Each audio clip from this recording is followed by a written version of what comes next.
How's it going, everybody? Nerds Rising here, and welcome back to the Nerd Cave. In today's video, we're going to be taking a look at probably what are going to be my last battles in the Spring Cup. Now, the Spring Cup overall hasn't been the worst cup they put out. It definitely has been a bit RPS, like a lot of the others, but at the very least, we're seeing a few different mons that we normally wouldn't see, like Ferrothorn, for example. But then, of course, you know, after a couple of days of seeing, like, every single team with a Ferrothorn and/or Trevenant and/or like a Walrein and various other mons, it does get pretty old. So yeah, this is probably gonna be my last battles, but I'm doing my best to bring you guys some spice. I have been exclusively running spice this season so far, and as you see, my elo has suffered. We're at 2369. No offense to anyone that is stuck in ace, but normally I am quite a bit higher by this point, but I've honestly just had a blast running some crazy spice. So this team, mildly spicy. Jumpluff is not one you see super often in this meta. Lantern, obviously, super basic meta. But the Seaking is going to be the star of this video. And really, Seaking in itself isn't the spiciest mon, but what makes it spicy is the fact that you need 3 elite TMs to make it viable. Poison Jab, Drill Run, and Icy Wind all require elite TMs. And that can be a pretty expensive investment for the casual player. So I actually built this thing quite a long time ago, and I do like to bring it out in these like special cups that we see, because this thing has a lot of potential on the safe swap. It has incredible coverage with those moves, and it can hit basically everything really in any meta for at least neutral damage. And you guys are going to see this thing put on an absolute clinic on the safe swap. So we're just going to jump right into the battles here. I'm not going to make this intro super long. We're just going to get right into the footage, and you guys are about to witness triple Legacy Seaking go absolutely off in this video. So we're going to just jump right into it. In the first battle here, we are leading into a Tropius with our Jumpluff, so pretty neutral overall. They are going to be doing a lot more fast move pressure than we are, but Acrobatics is a very good move, and pretty much will be one-shotting a Tropius, so we actually do get an early shield, and Jumpluff has a pretty nice amount of bulk to it as well, so I know that we can easily tank whatever move this is going to be. Probably going to be an Aerial Ace, but Aerial Ace is a pretty garbage move, so we're easily going to be able to tank that. We will shield the next one, probably going to get baited, unfortunately, but this is going to allow us to get to another move and either get their second shield right away, and basically one shot would be the other option, and they actually do commit both shields, and they realized, I think, that I was going to get to another move, so they actually bring in a Lantern, and again, Jumpluff, very thick, survives, gets off the Energy Ball, and now we can bring in our own Lantern here, and we should very comfortably be able to tank this Thunderbolt, over farm, and then take out theirs with another Thunderbolt of our own. So we are going to over farm. I do play it a little bit risky there, throwing on CMP, because I could have lost that, but I actually do end up winning it. We're going to take out their Lantern, and if their Tropius comes back in, they're going to be forced to throw right away since I over-farmed, and they are going to throw right away, which is very nice. So now, you guys are going to see triple Legacy Seaking come in here and do what it does, and that is clutch out game. So we do get outpaced, but we can now over-farm by quite a bit here, and we'll have to see what they have in the back, and it's actually a Pelipper. So Icy Wind is going to be coming in very clutch here, but I don't think that 2 Icy Winds will KO this Pelipper.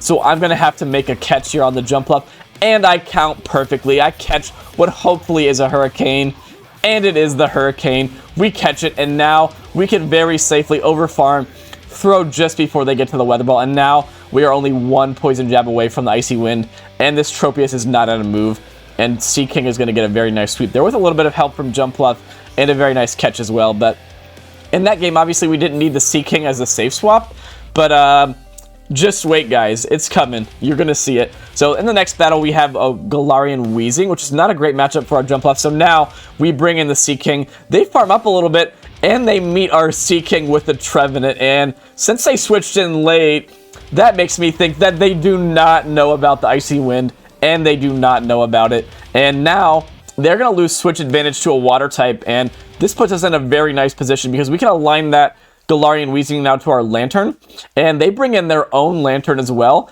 And the question is going to be, again, do they know about Seaking's coverage moves? And they do know about it, unfortunately. But the very nice thing here is we actually get to a second Drill Run on the CMP tie, and we're going to do massive damage or get both shields, and we get both shields. So Seaking in that battle regains switch advantage for us and gets both shields off the opponent. Unfortunately there, they did very nicely undercharge that Surf, which is going to allow them to get a very nice farm down, but that's totally fine because we've gotten this Lantern with our drill runs and poison jabs into a range where an energy ball will now KO, and they tried to snipe me there with the Wheezing, but we do not fall for it. We bring in the Lantern, and at this point, all they can really do is throw non-stab brutal swings at us because most of these are running Overheat as their second move. So obviously not going to be overheating a water type, and we can just tank these brutal swings for days. And I wasn't really sure there if a Thunderbolt would have KO'd, so I just decided to play it safe and go for 2 Surfs.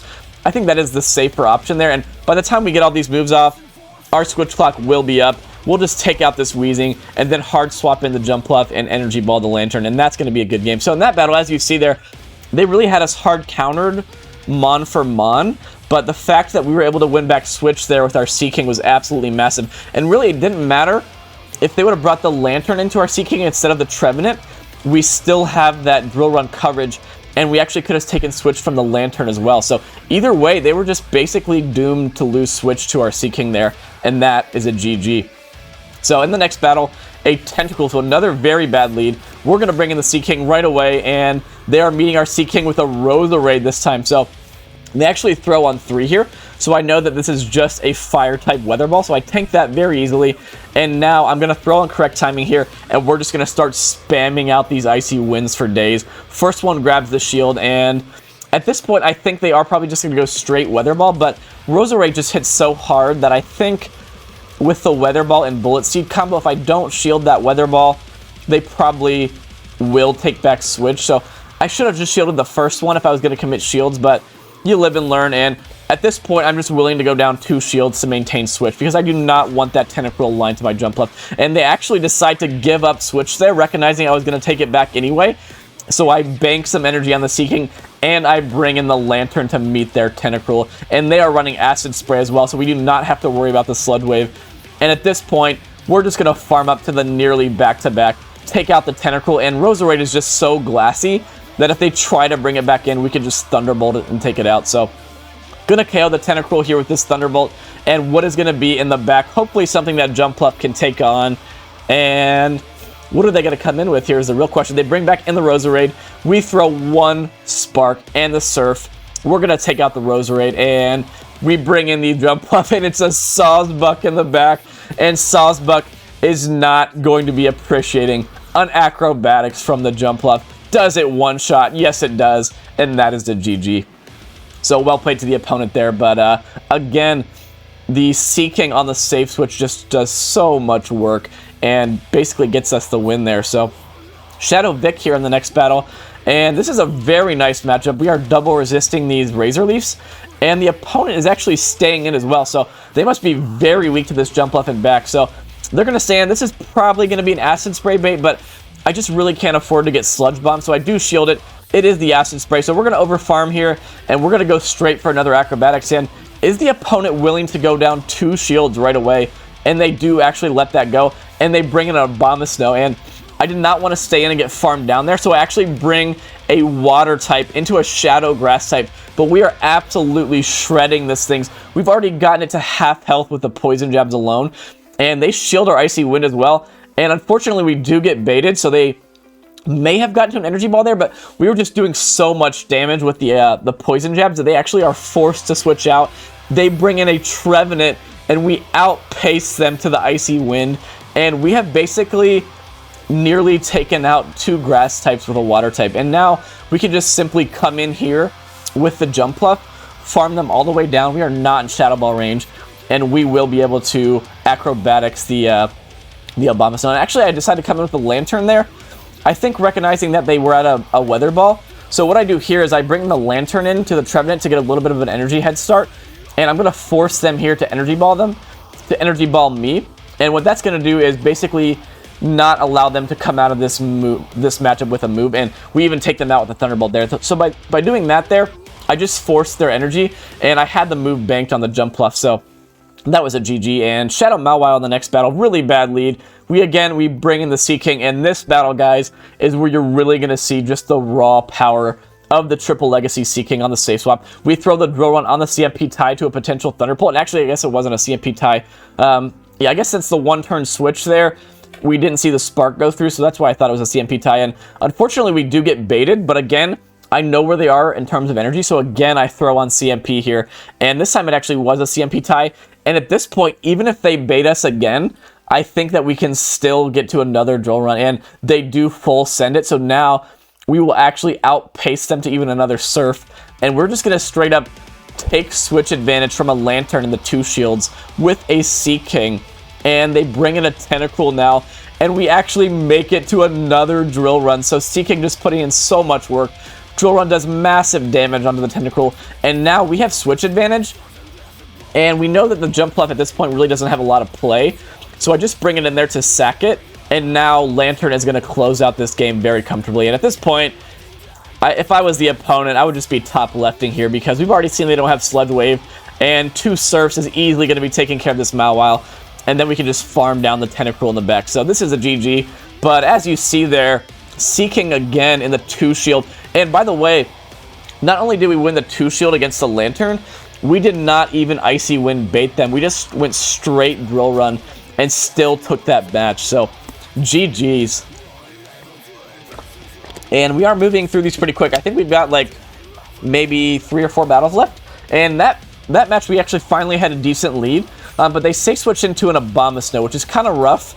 Don't have the best answer, so we are going to be bringing in the Seaking. And fortunately, we do not get baited. But what you're going to see is, again, in the 2 shield, Seaking not only is going to get one of their shields back, but we're actually going to be able to shield twice and farm all the way down with our non-stab poison jab. So this thing is just an absolute beast.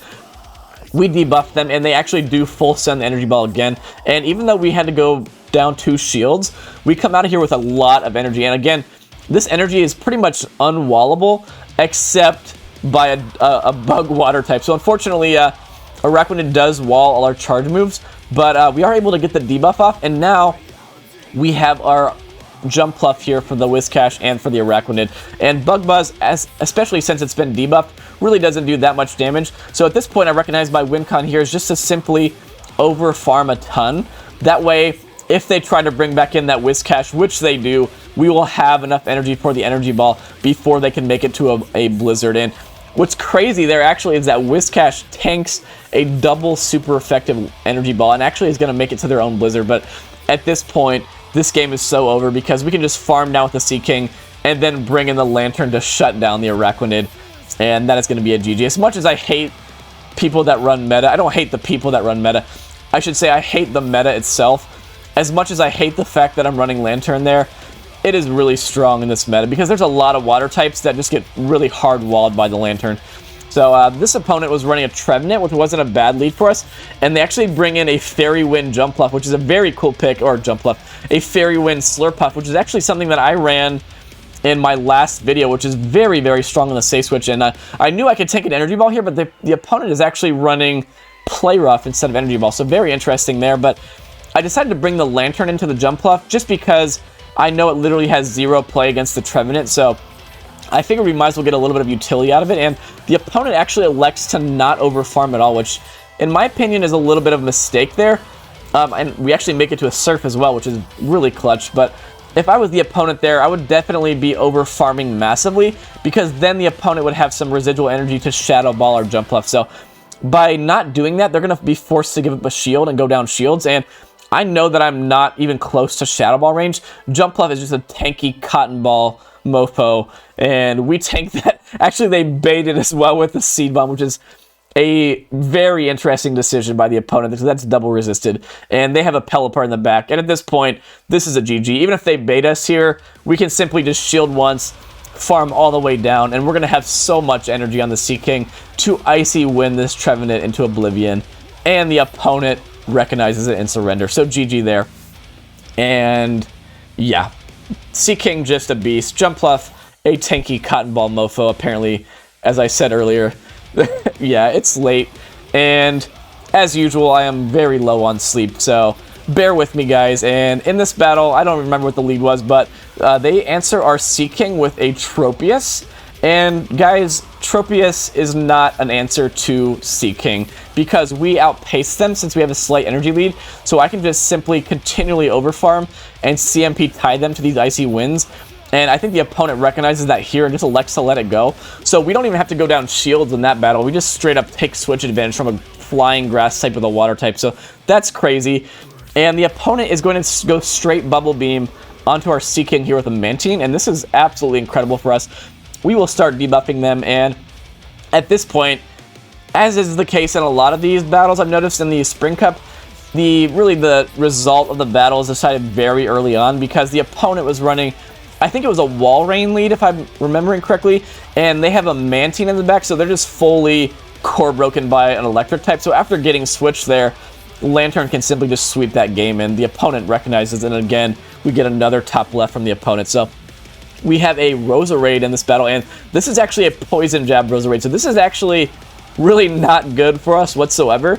And I do decide to tank the first here, knowing that at the very least I can get myself a shield advantage, because Roserades are basically going to be shielding everything, because they're super glassy, and yeah, they do shield the acrobatics, and they're actually trying to catch a Fire-type Weather Ball, but the opponent does overfarm, and now I'm like, yeah, I definitely have to shield this. It is a Leaf Storm. That probably KOs like 3 Seakings. So we shield the Leaf Storm, and the opponent is actually going to meet our Seaking with a Tentacruel. And opponents, maybe you don't know about Drill Run, but you are about to learn about it today. And unless they're running Sludge Wave, we're going to easily tank this move and get to another move of our own.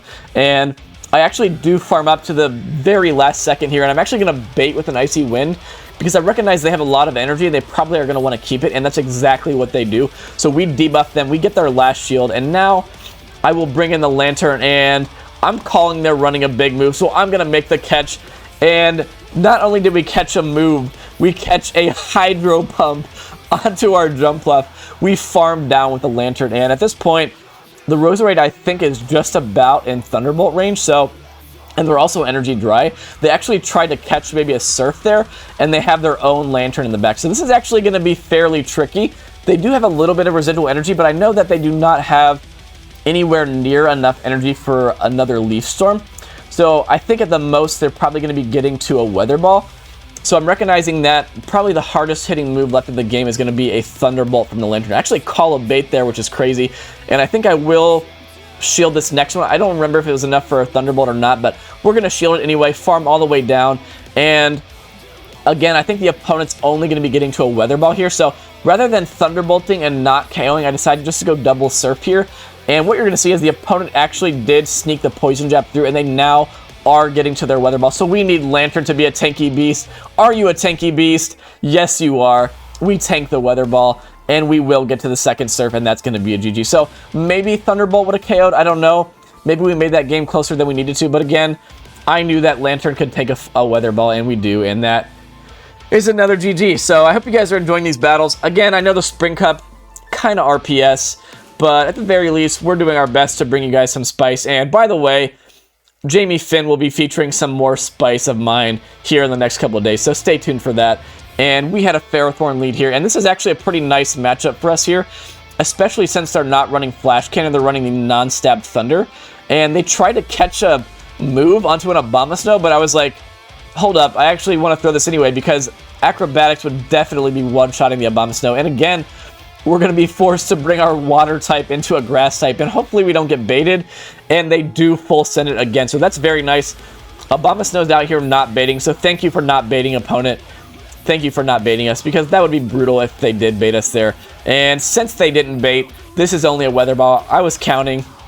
Stay in school, kids, as Jamie Finn would say, and we tank the Weather Ball, and now we have quite a bit of energy. Are they going to be bringing back in that Ferrothorn here? And they actually bring in a Lantern, and they've seen the Icy Wind, so they're probably thinking, we're not threatened by a Seaking, right? Do they know about the Drill Run? They do not know about the Drill Run, and this Lantern is already in yellow health. And at this point, I'm just going to sack the Seaking, and they baited with the Surf, and because they bait, we make it to another move. And at this point, they're probably going to want to save this energy, so I again bait them back with the Icy Wind, and this is now a GG because they're debuffed, and even if they bring back in the Ferrothorn, they're going to be forced to dump energy, and then Jumpluff in the Zero Shield here is going to absolutely crush this Ferrothorn, and we actually make it to a Thunderbolt as well, which is some nice chip damage, because now I don't even have to go for the acrobatics. I can just go for the energy ball. And we've already seen how little damage a thunder does to a Jumpluff, so there's not even any reason for me to shield this, just in case they tried to bait me. So I'm just going to let the thunder go, and we're just going to slightly overfarm here. And actually, no, I just go straight for it. I think recognizing there that I very easily outpaced this Lantern, especially since I have his shield. And yeah, the opponent recognized that, and they surrender. So into the very last battle of the video, guys. We are leading into I think a Charm Ninetales here. Yeah, it is running Charm. Really bad lead for us. So my plan here is going to be to just full send the acrobatics, hopefully get a shield, and either way, whether we get a shield or not, we're going to be trying to catch their Weather Ball. And I was counting once again, and we catch the Weather Ball onto the Seaking. And at this point, we're going to see if they have an answer to Seaking, and what you're going to see again is they do not have an answer to Seaking, because there are very, very few things in this meta that Seaking cannot take down in the 2-shield matchup. And the opponent does shield our drill run here, but at this point, we're just going to double shield and drill run them and farm them down. So we are going to be farming up to the drill run, throwing on correct timing, and at this point, I don't think that this will quite KO, and the opponent does recognize that, so we're just going to shield again and farm down. And by the way, I said there's very few things that Seaking can't 2-shield take back switch from. I did notice that Ferrothorn, if a Ferrothorn switches into the Seaking, it is a very tough fight, because Ferrothorn can tank 2 Icy Winds and the Poison Jabs and basically get both shields from you, and then if they want to, they can just get to another power-up and take you out. So yeah, that matchup's a little bit rough, but yeah, back into the commentary. As you see, they brought in a Trevenant, and they did not respect our Icy Wind. So we basically KO the Trevenant, and we actually get to a Surf here before they get to another move. And at this point, the opponent is going to have to overfarm to the point where they can take out our Lantern and then have enough energy for our Shadow Ball for our Jumpluff. And our Jumpluff is so thick that we're not even in Shadow Ball range with the Jumpluff. And I did bank a energy ball on the Jumpluff as well. So they were forced to farm down there, and we actually make it to a Surf. And that is going to be a 1 HP GG, and very well played to the opponent. And thank you guys for watching. That's it for the video today. Kind of short. I know the commentary was maybe a little bit more reserved than usual, but again, I'm just doing my best to get you guys some regular content despite my sleep deprivation and my busy schedule. So thank you again for watching. I hope you guys are enjoying the content. We are just outside 450 subscribers, so thank you guys so much for all the support. And that being said, if you have not subscribed, consider doing so, because the more subscribers we can get, the more Pokemon my wife will let me play.